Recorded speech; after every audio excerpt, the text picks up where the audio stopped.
जय सिया राम। आप सभी का पुनः से हमारे इस YouTube चैनल पर हार्दिक स्वागत एवं अभिनंदन है। हमारा यह आज का वीडियो शिवखोड़ी धाम यात्रा से संबंधित है। कृपया आप सब इस वीडियो को लास्ट तक देखें।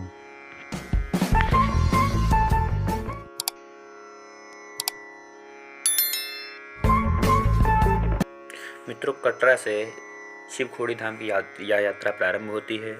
आप सभी कटरा से बस स्टैंड से टैक्सी के द्वारा, बस के द्वारा भी इस शिवखोड़ी धाम की यात्रा का सफ़र करते हैं। हम सभी ने बस के द्वारा इस शिवखोड़ी धाम की यात्रा को प्रारंभ किया। बस का एक व्यक्ति का किराया लगभग 220 रुपये होता है दोनों तरफ से। बस के द्वारा आप शिवखोड़ी धाम की यात्रा को प्रारंभ कर सकते हैं। आनंद लेते हुए हम सभी ने बस से शिवखोड़ी धाम की यात्रा को प्रारंभ किया। हमारा यह सफ़र लगभग शिवखोड़ी धाम की यात्रा का लगभग कहते हैं 84 किलोमीटर का है। मित्रों, जब शिवखोड़ी की धाम की यात्रा को हम सभी ने प्रारंभ किया तो बस के द्वारा जब आप सफ़र करेंगे तो बस से ही आपको मार्ग में नवचंडी नवदुर्गा मंदिर का भी दर्शन कराया जाता है। हम सभी ने शिवखोड़ी धाम की यात्रा के पूर्व श्री भगवती नवदुर्गा नवचंडी का दर्शन किया। आप सभी भी देख रहे हैं, यह नवचंडी नवदुर्गा माता का यहाँ पर मंदिर विराजमान है। पिंड के रूप में माँ भगवती नवदुर्गा विराजमान है। आप सभी भी दर्शन करें। पीने का पानी। मित्रों, कहते हैं यहाँ पर जब माता आदिशक्ति वैष्णो माता जब गुफा में विराजमान हुई थी, उसी समय में नवदुर्गा नवचंडी माता यहाँ पर विराजमान हुई गुफा के अंदर। तभी से इस स्थान का नाम नवदुर्गा मंदिर पड़ा। पिंड के रूप में गुफा में विराजमान नवदुर्गा मंदिर है। नौ देवियाँ हैं, साथ में गणेश भगवान आदि देवी देवता विराजमान हैं। हम सभी उन सभी का दर्शन करेंगे। आइए आप सभी दर्शन करते हैं। कृपया वीडियो को लास्ट तक देखें और आप सभी को वीडियो पसंद आए तो सब्सक्राइब, लाइक, कमेंट अवश्य करें। बड़ा ही यहाँ पर सुंदर दिव्य नज़ारा है। भगवती माता के जयकारों के साथ यह दिव्य स्थान सदैव गुंजायमान रहता है। साथ में सुंदर पहाड़ों के बीच में निर्मल जल प्रवाहित हो रहा है, जिसकी भी आवाज़ आ रही है। हम सभी आदिशक्ति माँ नवदुर्गा के दर्शन के लिए लाइन में खड़े हुए हैं। आप देख रहे हैं, बहुत से भक्तगण यहाँ पर लाइन में खड़े हुए हैं आदिशक्ति के दर्शन के लिए। दादा देखिए नीचे कितना विशाल प्रवाह हो गया जी।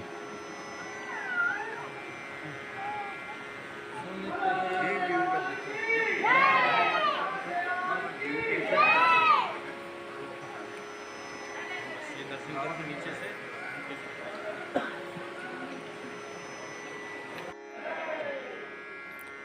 नवदुर्गा मंदिर के पूर्व यहाँ पर एक स्थान है, यहाँ पर अन्यादि देवता विराजमान हैं। हम सभी ने पहले उनका दर्शन किया। अब आगे की यात्रा को प्रारंभ करते हैं। अब हम सभी माँ नवदुर्गा के दर्शन के लिए गुफा में प्रवेश करेंगे। आप सभी को जो सामने यह मंदिर दिख रहा है, यह दिव्य गुफा का ही द्वार है।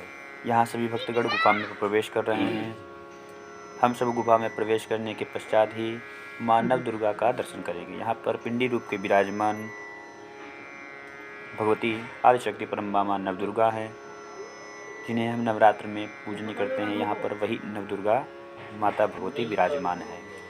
आप देख रहे हैं, सभी भक्तगण गुफा में प्रवेश कर रहे हैं। अंदर मोबाइल कैमरा इत्यादि वर्जित है, इसीलिए हम सभी आगे का दर्शन, जो माता नवदुर्गा का दर्शन है, वह सब इमेज फोटो के द्वारा दर्शन प्राप्त करेंगे। जय माता दी। कुर्ता ना बोलो जय माता दी, जय माता दी, जय माता दी। आपके सामने जो ये पिंड रूप में विराजमान देवियां हैं, यही नवदुर्गा माँ भवानी नवदुर्गा विराजमान है। यहाँ पर फ़ोटो इत्यादि भी इस प्रकार विक्रय किया जाता है। आप फोटो में भी देख सकते हैं। यह पिंडी रूप नवदुर्गा माँ भवानी। प्रेम से नवदुर्गा मैया की जय हो।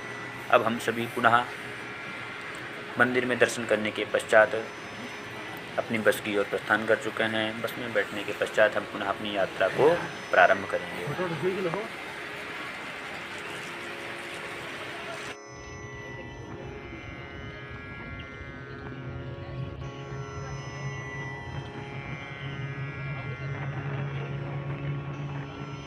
हमारी शिवखोड़ी धाम की यात्रा प्रारंभ हो चुकी है। कटरा से लगभग 84 किलोमीटर पर बसा हुआ स्थान जिसका नाम है रणसू। यहाँ पर भूतवान भोलेनाथ सरकार का भस्मासुर के साथ युद्ध हुआ था, तो इसी क्षेत्र का नाम रणसू पड़ा। भगवान भस्मासुर से प्रसन्न होकर, आप सभी ने भस्मासुर की कथा तो अवश्य सुनी होगी, भस्मासुर ने घोर तपस्या करके शंकर भगवान को प्रसन्न किया था और उनसे वरदान मांगा था कि जिसके सर पर वह हाथ रख दे वह भस्म हो जाए। भगवान शंकर भूतवाहन भोलेनाथ सरकार हैं, क्षण भर में प्रसन्न हो जाते हैं और क्षण भर में रुष्ट हो जाते हैं। कहते हैं क्षणे रुष्टा क्षणे तुष्टा रुष्टा तुष्टा क्षणे क्षणे। भूतवाहन भोलेनाथ सरकार प्रसन्न होकर भस्मासुर को वरदान दे दिया। भस्मासुर ने और भगवान शंकर के बीच में घनघोर युद्ध हुआ और अंत में भस्मासुर को भगवान शंकर वरदान पहले ही दे चुके थे, तो उससे बचने के लिए यहाँ पर सुंदर गुफा का निर्माण करके भगवान शंकर उसमें विराजमान हो गए। उसी समय भगवान नारायण ने मोहिनी का रूप अवतार कर लेकर मोहिनी का रूप धारण करके भस्मासुर का अंत किया था।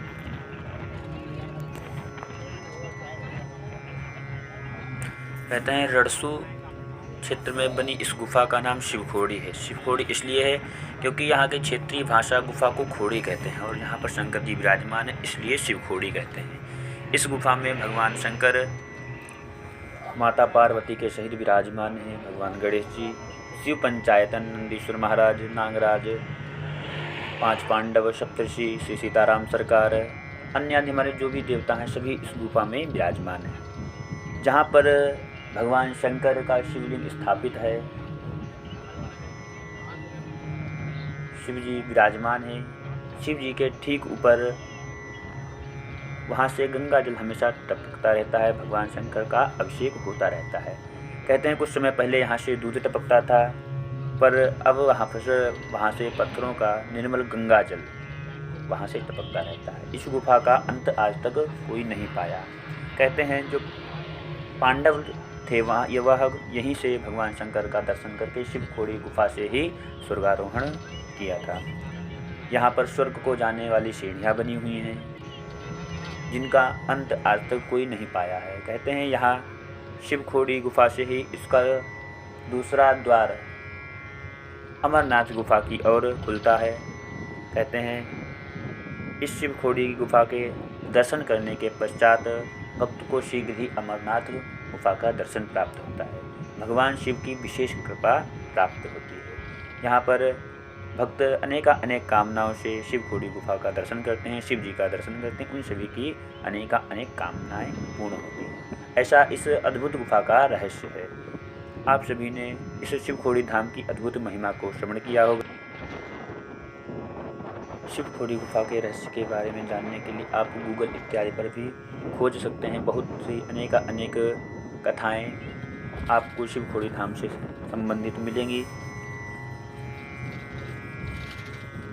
हम सब धीरे धीरे शिवखोड़ी धाम की ओर पहुंच रहे हैं। मित्रों, शिवखोड़ी यात्रा के लिए जाने के लिए सबसे उत्तम साधन बस का रहता है, क्योंकि बस के द्वारा हमें जो आनंद प्राप्त होता है वह अन्य वाहन से नहीं प्राप्त होता। यह सुंदर लताओं पर्वतों से घिरा यह मार्ग और पर्वतों के बीच से गुजरा हुआ यह मार्ग देखने में बड़ा सुंदर अपनी ओर आकर्षित करता है। मनमोहन यह मार्ग दिव्य आनंद प्रदान करता है। यहाँ का जो वातावरण है एकदम निर्मल पवित्र करने वाला है। हम सभी ने इस बस के द्वारा शिवखोड़ी धाम को यात्रा का आनंद लिया। आप देख रहे हैं सुंदर पर्वतों के बीच से घिरा हुआ मार्ग, अनेक सुंदरताओं को दिखाने वाला यह मार्ग बड़ा ही मनमोहन है, बड़ा ही सुंदर है। मित्रों, यह मार्ग जितना ही आकर्षित करने वाला है उतना ही डराने वाला है। जब ऊंचाइयों से बस चलती है तो नीचे देखने से बड़ा ही डर भी लगता है, इसलिए बस के द्वारा आना उचित रहता है। हम सब धीरे धीरे शिवखोड़ी धाम के निकट पहुंच रहे हैं। लगभग हम सभी बस स्टैंड के पास पहुंच रहे हैं। यहाँ पर हम बस से उतरकर टैक्सी के द्वारा शिवखोड़ी धाम के लिए प्रस्थान करेंगे। बंधुओं, इस समय लगभग हमारे घड़ी में 12:15 हुआ है और हमारे ड्राइवर साहब ने हमको 4:30 बजे तक का समय दिया है। हमें 4:30 बजे तक पुनः हमें बस के पास आना है और यहीं से हम पुनः अपने इसी बस के द्वारा कटरा के लिए प्रस्थान करेंगे। आगे का हमारा जो यहाँ से सफ़र है वो टैक्सी के द्वारा होगा। यहाँ पर शिवखोड़ी धाम के आगे की यात्रा करने के लिए हमें टैक्सी के द्वारा आगे चलना पड़ेगा। टैक्सी का किराया एक व्यक्ति का 10 रुपये किराया है यहाँ से। उसके पश्चात हमें लगभग 3.5 किलोमीटर का सफ़र पैदल ही चलना पड़ेगा।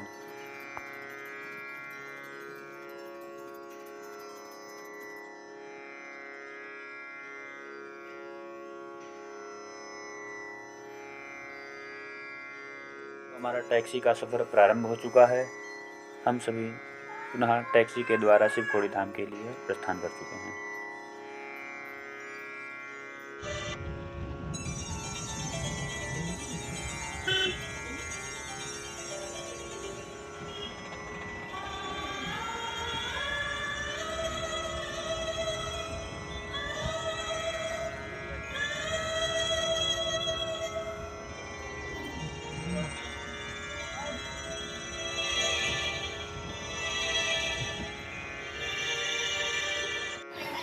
बंधुओं, हमारा टैक्सी का जो सफ़र था वो यहाँ तक का समाप्त हो चुका। आगे की यात्रा हम सभी को पैदल ही तय करनी पड़ेगी। यहाँ पर हम सभी ने यात्रा को अपनी प्रारंभ कर दिया है। यात्रा को प्रारंभ करने से पूर्व यहाँ पर गेट पर ही चेक पोस्ट है।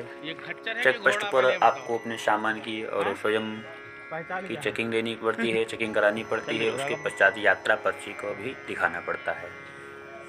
यहाँ पर शिवखोड़ी धाम साइन बोर्ड की तरफ से यात्रा पर्ची भी बनाई गई है। आपको यात्रा करने से पूर्व आपको यहाँ पर यात्रा पर्ची भी लेनी पड़ती है। हम सभी ने यात्रा पर्ची लेकर अपनी यात्रा को प्रारंभ किया। चेक पोस्ट के बाद यह सुंदर दिव्य नज़ारा आपको सर्वप्रथम ही दिखेगा। यहाँ पर सुंदर गंगा जल में प्रवाहित निर्मल गंगा जल, इसमें सुंदर दिव्य मछलियों का आप सभी दर्शन कर रहे हैं। बड़ी यहाँ पर दिव्य मछलियाँ ज़्यादा संख्या में हैं। यहाँ पर बहुत से भक्तगण मछलियों को आटा दाना इत्यादि खाने के लिए प्रदान करते हैं। हम सभी ने मछलियों का दर्शन करने के पश्चात यात्रा को प्रारंभ किया। बंधुओं, हमें बताया गया कि यहाँ से आगे तक का जो शिवखोड़ी धाम भवन का गुफा तक का जो मार्ग है वह लगभग 3.5 किलोमीटर का है।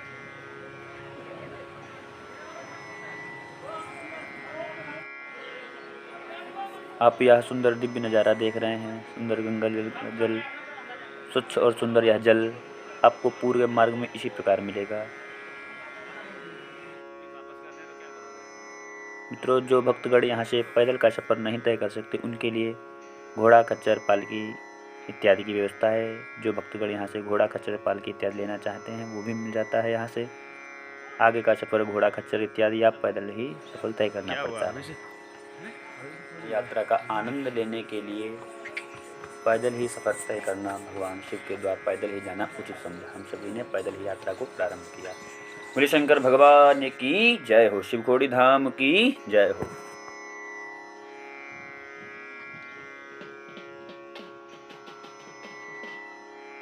धीरे धीरे हम शिवखोड़ी धाम के सन्निकट पहुंच रहे हैं।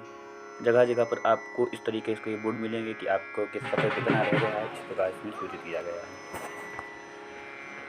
अजब का नशा है तेरी मस्ती में। जय भोले।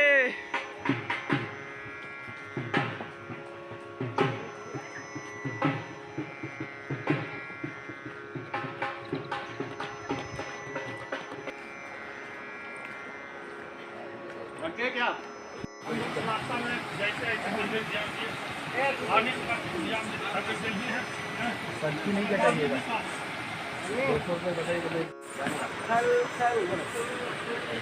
3 का 100 रुपये देंगे।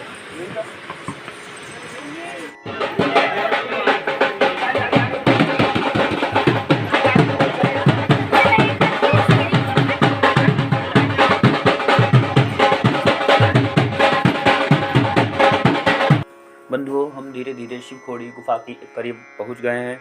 यहाँ पर हमारा जो भी सामान, बैग, मोबाइल इत्यादि था, सब जमा हो गया है, इसलिए हम गुफा के अंदर मोबाइल, कैमरा इत्यादि नहीं ले जा सकते। यहाँ पर ऐसा प्रतिबंधित है। यहाँ पर हम गुफा के अंदर प्रवेश कर रहे हैं। आप सब गुफा पर के दर्शन इमेज के द्वारा ही कर सकते हैं। यह अनदिव्य गुफा के अंदर का दिव्य नज़ारा है। यहाँ पर आप देख रहे हैं भगवान शंकर आदि सभी देवता इस गुफा के अंदर विराजमान हैं। कहते हैं लगभग इस गुफा की लंबाई लगभग 200 मीटर के करीब है। 200 मीटर तक हमको चलकर भगवान शिव के या जो आपके सामने दिव्य मूर्ति स्थापित है, यही शिव जी हैं। माता पार्वती के सहित विराजमान हैं। आप सभी ने इस गुफा का और शिव खोड़ी धाम का यात्रा का दर्शन किया। बंधुओं, आप सभी कभी भी जम्बू माता वैष्णो के दर्शन के लिए जाएं तो शिव खोड़ी धाम का दर्शन अवश्य करें। बड़ा ही सुंदर दिव्य नज़ारा है। आपको वीडियो पसंद आया हो तो लाइक, शेयर, कमेंट अवश्य करें। पुनः आप सभी को जय सिया राम।